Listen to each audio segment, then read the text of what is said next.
Watching what's happening over in the United States is quite a sight to see. Chicago's a mess. You have an incompetent mayor, grossly incompetent, and we'll straighten that one out probably next. That'll be our next one after this. And it won't even be tough. Separate courtrooms heard arguments today over President Trump's efforts to deploy National Guard troops to American cities. Now, despite those challenges, hundreds of Texas National Guard troops were on the streets in the Chicago area today. Because it reminds me of my high school political instincts.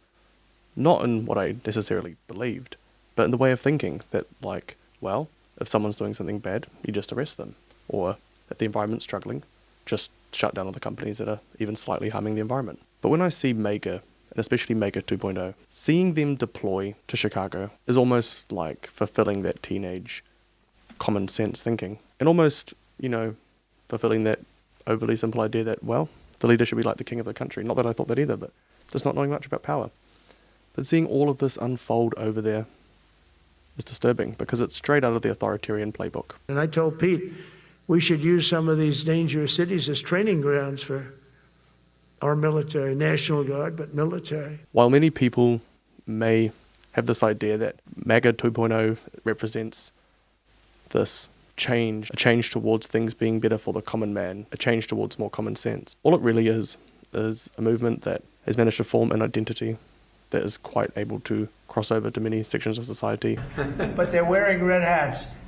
African-American ladies, beautiful ladies, are saying, please, President Trump, come to Chicago. In an age where identity is under, I'm not going to say attack, but there's a lot of dilution of identity. They're wearing red hats, just like this one.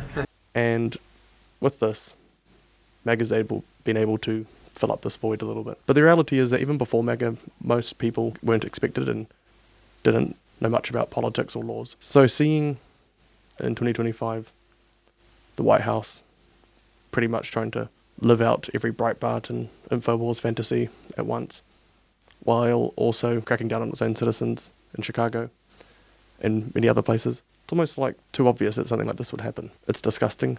It doesn't send a good symbol to the rest of the world. And we should maybe stop focusing just on certain figures in any movement globally and focus more on the power leverages and mechanics if we really want to start changing things or understanding how things function. Because to not do so, well, the world has so many awesome things to explore and distract and whatever you want to call it. It leaves our systems vulnerable to Machiavellians who can really harm our systems and not really have long-term good intentions. It's going to be interesting. I hope that the rest of the Western world doesn't, jump on board. It's a shame to see such a predictable thing happening to the US. And hopefully this just kind of creates like a political entropy where that oppose it have to sort of think more deeply and be more strategic. And hopefully that has a butterfly effect, but we'll see. Cheers, thank you for watching. If you want to discuss anything I've said today, I'd love to hear it. Have an awesome day, and goodbye.